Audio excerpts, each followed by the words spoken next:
নমস্কাৰ মই মুজিদ বন্ধুসকল পলগতে চাওক আজি সন্ধিয়াৰ 7টা গুৰুত্বপূৰ্ণ খবৰ। প্ৰথমটো খবৰ, গুৱাহাটী মহানগৰীত পুনৰ ভয়ংকৰ পথ দুৰ্ঘটনা আৰু এই ভয়ংকৰ পথ দুৰ্ঘটনাত মৃত্যু হৈছে এগৰাকী আৰক্ষী বিষয়াৰ। এই ভয়ংকৰ দুৰ্ঘটনাত মৃত্যু হৈছে ঘগ্ৰাপাৰ থানাৰ ওসি বিৰিঞ্চি দাসৰ। নিশা মহানগৰীত ভয়ংকৰ পথ দুৰ্ঘটনা। এই ভয়ংকৰ দুৰ্ঘটনাত মৃত্যু হৈছে ঘগ্ৰাপাৰ থানাৰ ওসি। সুইফট ডিজিয়াৰ বাহনৰ খুন্দাত মৃত্যু হয় বিৰিঞ্চি দাসৰ। গেমছ ভিলেজত সংঘটিত হৈছে এই ভয়ংকৰ দুৰ্ঘটনা। দুচকীয়া বাহন আৰু সুইফটৰ মাজত হৈছিল সংঘৰ্ষ। উল্লেখযোগ্য যে যোৱা 8 ফেব্ৰুৱাৰীত মৃত্যু হৈছিল বিৰিঞ্চি দাসৰ মাতৃৰ আৰু মাতৃৰ মৃত্যুৰ 18 দিন পিছত বিৰিঞ্চি দাসৰো মৃত্যু হয় আৰু ওসি বিৰিঞ্চি দাসৰ মৃত্যুত কান্দনত ভাগি পৰিছে পৰিয়ালবৰ্গ। পৰৱৰ্তী খবৰ, ৰাজ্যত পুনৰ ভয়ংকৰ ভূমিকম্পৰ জোকাৰণি। নিশা এক প্ৰচণ্ড ভূমিকম্পই জোকাৰি যায় সমগ্ৰ ৰাজ্য। নিশা 2:25 অনুভূত হয় এই ভূমিকম্পৰ জোকাৰণি। ৰিক্টাৰ স্কেলত এই ভূমিকম্পৰ প্ৰাবল্য আছিল 5.1। নিশা ৰাজ্যত প্ৰচণ্ড ভূমিকম্প। নিশা 2:25 ভূমিকম্পৰ জোকাৰণি অনুভূত হয়।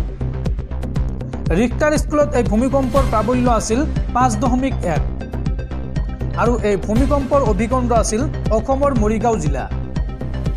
অসমৰ লগতে সমগ্ৰ উত্তৰ পূব ভাৰততো জোকাৰণি অনুভূত হৈছে এই ভূমিকম্পৰ। এই ভূমিকম্পৰ কম্পন আপোনাৰ অঞ্চলত অনুভূত হৈছে নে নাই বা আপুনি গম পাইছে নে নাই কমেণ্টত জনাওক। পৰৱৰ্তী খবৰ, শীঘ্ৰেই ৰাজ্যত অনুষ্ঠিত হ'ব পঞ্চায়ত নিৰ্বাচন। পঞ্চায়ত নিৰ্বাচনক লৈ জৰুৰী নিৰ্দেশনা। এইবাৰ বান্ধি দিয়া হৈছে কিছুমান নতুন নিয়ম আৰু এই নিয়ম মানিহে এইবাৰ নিৰ্বাচনত প্ৰতিদ্বন্দ্বিতা কৰিব পাৰিব প্ৰাৰ্থীসকলে। কি যোগ্যতা থাকিব লাগিব এইবাৰ পঞ্চায়ত নিৰ্বাচন খেলিবলৈ চাওঁ আহক। পঞ্চায়ত নিৰ্বাচন খেলিবলৈ কি যোগ্যতা লাগিব এগৰাকী প্ৰাৰ্থীৰ চাওঁ আহক। এই নিয়ম মানিহে এইবাৰ প্ৰতিদ্বন্দ্বিতা কৰিব পাৰিব পঞ্চায়ত নিৰ্বাচনত। প্ৰাৰ্থীগৰাকীয়ে সাজু কৰিব লাগিব এইসমূহ নথি। কি যোগ্যতা থাকিব লাগিব পঞ্চায়ত নিৰ্বাচনৰ প্ৰাৰ্থীৰ চাওঁ আহক। গাঁও পঞ্চায়ত, আঞ্চলিক পঞ্চায়ত আৰু জিলা পৰিষদৰ প্ৰাৰ্থীৰ নিম্নতম বয়স হ'ব লাগিব 21 বছৰ। প্ৰাৰ্থীৰ স্বামী, প্ৰাৰ্থীৰ স্ত্ৰী বাল্য বিবাহত লিপ্ত হ'লে অযোগ্য বিবেচিত হ'ব, অৰ্থাৎ তেওঁলোকে নিৰ্বাচন খেলিব নোৱাৰিব। গাঁও পঞ্চায়তৰ সদস্য পদৰ বাবে মেট্ৰিক বা সমানুপাতিক পৰীক্ষাত উত্তীৰ্ণ হ'ব লাগিব। অৱশ্য ST, SC, OBC আৰু MOBC প্ৰাৰ্থীৰ ক্ষেত্ৰত লাগিব কেৱল 10ম শ্ৰেণী উত্তীৰ্ণ। তেওঁলোকক কিছু ক্ষেত্ৰত ৰেহাই দিয়া হৈছে।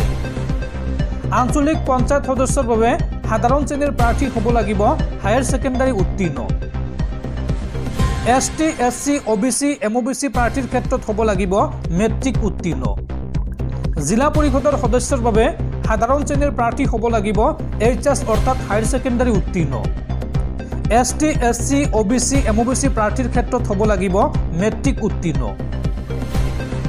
19/3/2018 আগত দুটাতকৈ অধিক সন্তান থকাসকলে প্ৰতিদ্বন্দ্বিতা কৰিব পাৰিব এইবাৰ পঞ্চায়ত নিৰ্বাচনত। কিন্তু 19/3/2018 পিছত দুটাতকৈ অধিক সন্তান থকাসকলে প্ৰতিদ্বন্দ্বিতা কৰিব নোৱাৰিব পঞ্চায়ত নিৰ্বাচনত। দ্বিতীয় সন্তান যমজ সন্তান হ'লে প্ৰাৰ্থী অযোগ্য বিবেচিত নহ'ব, অৰ্থাৎ দ্বিতীয় সন্তান যদি যমজ হয়, যমজ হ'লে 3টা হ'ব, 3টা সন্তান থাকিলেও তেওঁলোকে নিৰ্বাচন খেলিব পাৰিব। নৈতিক স্থলন সম্পৰ্কীয় অপৰাধত চাকৰিৰ পৰা বৰ্খাস্ত হোৱা ব্যক্তি 5 বছৰ নহ'লে অযোগ্য হ'ব। দেউলীয়া ঘোষিত ব্যক্তি অযোগ্য বিবেচিত হ'ব। সমবায় সমিতিৰ পৰা লোন লৈ ঘূৰাই নিদিয়া ব্যক্তি অযোগ্য বিবেচিত হ'ব। বাসস্থানত চেনিটাৰী আৰু শৌচালয় নথকা ব্যক্তি অযোগ্য বিবেচিত হ'ব। চৰকাৰী অনুদান লাভ কৰা শৈক্ষিক প্ৰতিষ্ঠানত লাভজনক পদত থকা ব্যক্তি অযোগ্য হ'ব। প্ৰাৰ্থীয়ে মনোনয়ন পত্ৰৰ লগত জমা দিব লাগিব শিক্ষাগত অৰ্হতাৰ প্ৰমাণপত্ৰ আৰু নিৰ্বাচন খেলিবলৈ লাগিব সমবায় আপত্তিবিহীন প্ৰমাণপত্ৰ, বেংকৰ আপত্তিবিহীন প্ৰমাণপত্ৰ।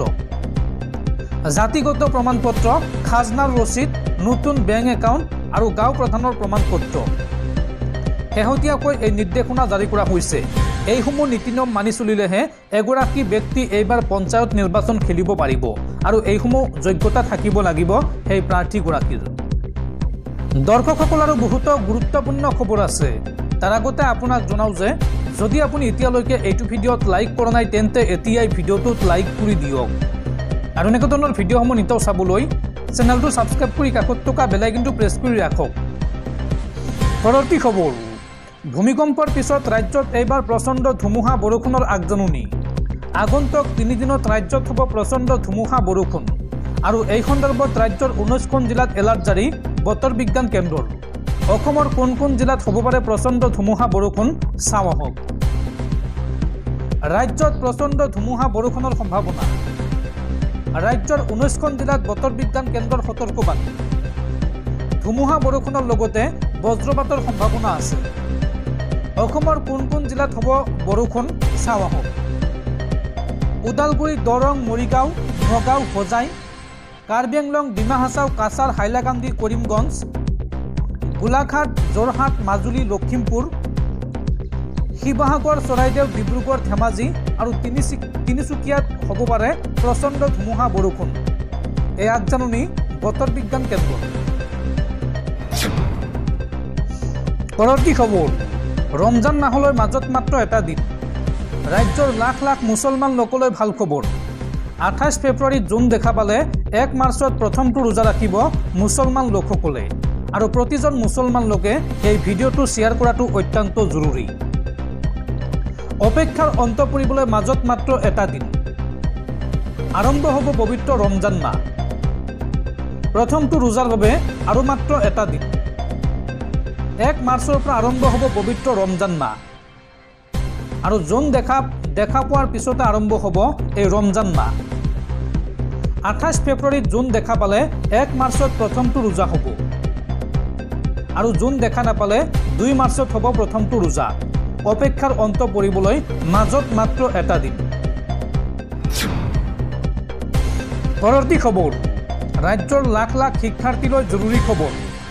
নৱম শ্ৰেণীৰ পৰা আৰ্টিফিচিয়েল ইণ্টেলিজেন্স চমুকৈ AI আৰু ৰবটিক শিক্ষা লাভ কৰিব ৰাজ্যৰ ছাত্ৰ ছাত্ৰীসকলে। এই ঘোষণা ৰাজ্যৰ শিক্ষামন্ত্ৰী ডাক্তৰ ৰণোজ পেগুৰ। পৰৱৰ্তী খবৰ, অসম প্ৰদেশ কংগ্ৰেছত ব্যাপক ৰদবদলৰ সম্ভাৱনা। শীঘ্ৰেই সলনি হ'ব অসম প্ৰদেশ কংগ্ৰেছ কমিটিৰ সভাপতি আৰু গৌৰৱ গগৈ হ'ব পাৰে প্ৰদেশ কংগ্ৰেছৰ পৰৱৰ্তী সভাপতি। চাওঁ আহক এই সন্দৰ্ভত সবিশেষ। গৌৰৱ গগৈ হ'ব পাৰে প্ৰদেশ কংগ্ৰেছৰ সভাপতি আৰু ভূপেন বৰা অন্তৰ্ভুক্ত হ'ব পাৰে কংগ্ৰেছ ৱৰ্কিং কমিটিত। দেৱব্ৰত শইকীয়াৰ সলনি ভৰত নৰ বিৰোধী দলপতি হোৱাৰ সম্ভাৱনা। 2026 নিৰ্বাচনৰ প্ৰচাৰ কমিটিৰ অধ্যক্ষ হ'ব দেৱব্ৰত শইকীয়া আৰু জাকিৰ হুছেইন চিকদাৰ হ'ব পাৰে বিৰোধী দলৰ উপদলপতি আৰু এই সন্দৰ্ভত শীঘ্ৰেই লোৱা হ'ব সিদ্ধান্ত। পৰৱৰ্তী খবৰ, অন্ত পৰিল উত্তৰ প্ৰদেশৰ প্ৰয়াগৰাজৰ মহাকুম্ভ মেলাৰ আৰু ভবাতকৈ ভক্তৰ দুগুণ সঁহাৰি মহাকুম্ভ মেলাত। মহাকুম্ভৰ পৰা 3 লাখ কোটি টকা উপাৰ্জন কৰিলে উত্তৰ প্ৰদেশ চৰকাৰে। মহাশিৱৰাত্ৰিত অন্ত পৰিল মহাকুম্ভ মেলাৰ। আয়োজক হিচাপে উত্তৰ প্ৰদেশ চৰকাৰে ভবাতকৈ অধিক লাভ কৰিলে ভক্তৰ সঁহাৰি। উত্তৰ প্ৰদেশ চৰকাৰে ধাৰণা কৰিছিল যে এইবাৰ মহাকুম্ভত প্ৰায় 45 কোটি লোকৰ সমাগম ঘটিব, কিন্তু অন্তিম দিনালৈকে দেখা গ'ল যে মহাকুম্ভত আগমন ঘটিল 65 কোটিৰো অধিক ভক্তৰ।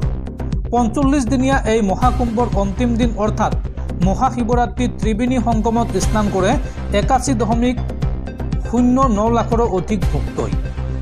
মহাকুম্ভৰ এই বৰ্ণাঢ্য আয়োজনত কেৱল ভক্তই নহয়, সমাগম ঘটিছিল দেশ বিদেশৰ বহু নামী দামী প্ৰতিষ্ঠানৰ। এই মহাকুম্ভত কোকা কোলাৰ দৰে প্ৰতিষ্ঠান আৰম্ভ কৰিছিল ফ্ৰী শীতল পানীয়ৰ ব্যৱস্থা। কেৱল এয়াই নহয়, বিদেশৰ বহুকেইটা ব্যৱসায়িক প্ৰতিষ্ঠানে বিপণী দিছিল মহাকুম্ভত। বিদেশৰ উপৰিও দেশৰ প্ৰায় সকলো নামী দামী প্ৰতিষ্ঠানে মহাকুম্ভত বিপণী মুকলি কৰিছিল। শেহতীয়াকৈ উত্তৰ প্ৰদেশ চৰকাৰে সদৰি কৰিছে যে এই মহাকুম্ভৰ পৰা ৰাজ্য চৰকাৰে মুঠ 3 লাখ কোটিৰো অধিক ৰাজহ সংগ্ৰহ কৰিছে। এই মহাকুম্ভই আধ্যাত্মিকতাৰ লগতে উত্তৰ প্ৰদেশৰ অৰ্থনীতিৰ ভঁৰালত টনকিয়াল কৰিলে বুলি সদৰি কৰিছে উত্তৰ প্ৰদেশ চৰকাৰে। পৰৱৰ্তী খবৰ, মুছলমানৰ বিৰুদ্ধে ঘৃণা বিয়পোৱাসকলৰ নিস্তাৰ নাই, ৰাষ্ট্ৰসংঘই ল'ব কঠোৰ পদক্ষেপ। হিংসা বিয়পোৱা ঘটনা নিৰ্মূল কৰাৰ চেষ্টা ৰাষ্ট্ৰসংঘৰ। এতিয়াৰ পৰা ইছলামৰ বিৰুদ্ধে অপপ্ৰচাৰ চলোৱা কাৰ্যক ভয়ংকৰ অপৰাধ হিচাপে গণ্য কৰা হ'ব। মুছলমানৰ বিৰুদ্ধে ঘৃণা বিয়পোৱাসকলৰ নিস্তাৰ নাই, ৰাষ্ট্ৰসংঘই ল'ব কঠোৰ পদক্ষেপ। মুছলমানৰ বিৰুদ্ধে হিংসা বিয়পোৱা ঘটনা নিৰ্মূল কৰাৰ চেষ্টা ৰাষ্ট্ৰসংঘৰ।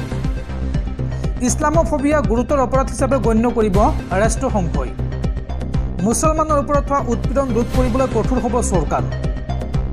মুছলমানৰ বিৰুদ্ধে ঘৃণা বিয়পোৱাসকলৰ বিৰুদ্ধে আনিব নতুন আইন। ইছলামৰ বিৰুদ্ধে অপপ্ৰচাৰ চলোৱা কাৰ্যক ভয়ংকৰ অপৰাধ হিচাপে কৰা হ'ব গণ্য। ইছলামোফোবিয়াৰ বিৰুদ্ধে কাউন্সিল গঠন কৰাৰ ঘোষণা ব্ৰিটেইন চৰকাৰৰ। ইছলামোফোবিয়াক ভয়ংকৰ অপৰাধ হিচাপে ঘোষণা কৰিবলৈ দাবী জনাইছিল ইছলামিক কাউন্সিলে। আৰু এনে ঘটনা ৰোধৰ বাবে পৰিষদ গঠনৰ ঘোষণা ব্ৰিটেইনৰ উপ প্ৰধানমন্ত্ৰীৰ। এই পৰিষদে আইন প্ৰণয়নৰ ক্ষেত্ৰত চৰকাৰক পৰামৰ্শ দিব। মুছলমান সম্প্ৰদায়ৰ ওপৰত ঘৃণা বিয়পোৱা কাৰ্য বন্ধ কৰিবলৈ এই পদক্ষেপ লোৱা হৈছে আৰু ৰাষ্ট্ৰসংঘইও ইয়াক গুৰুতৰ অপৰাধ হিচাপে গণ্য কৰে। পৰৱৰ্তী খবৰ, অসমীয়া বোলছবি আৰু ধাৰাবাহিকৰ বলিষ্ঠ অভিনেতা মেহতাব হুছেইনৰ মৃত্যু। গুৱাহাটীত ৭৫ বছৰ বয়সত শেষ নিশ্বাস ত্যাগ কৰে শিল্পীজনে আৰু শিল্পীজনৰ মৃত্যুত এতিয়া শোকৰ ছাঁ পৰিছে অসমীয়া বোলছবি জগত তথা চিনেমা জগতত। পৰৱৰ্তী খবৰ, বিশ্বকৰ্মা পূজাৰ বন্ধ বাতিল কৰি ঈদ উল ফিতৰত দিয়া হ'ল 2 দিন বন্ধ। পশ্চিমবংগ চৰকাৰৰ গুৰুত্বপূৰ্ণ সিদ্ধান্ত। কলকাতাত বাতিল কৰা হ'ল বিশ্বকৰ্মা পূজাৰ বন্ধ আৰু তাৰ পৰিৱৰ্তে বিশ্বকৰ্মা পূজাৰ বন্ধ বাতিল কৰি ঈদ উল ফিতৰত দিয়া হ'ল 2 দিনকৈ বন্ধ। এই গুৰুত্বপূৰ্ণ সিদ্ধান্ত গ্ৰহণ কৰিছে মমতা বেনাৰ্জী নেতৃত্বাধীন পশ্চিমবংগ চৰকাৰে।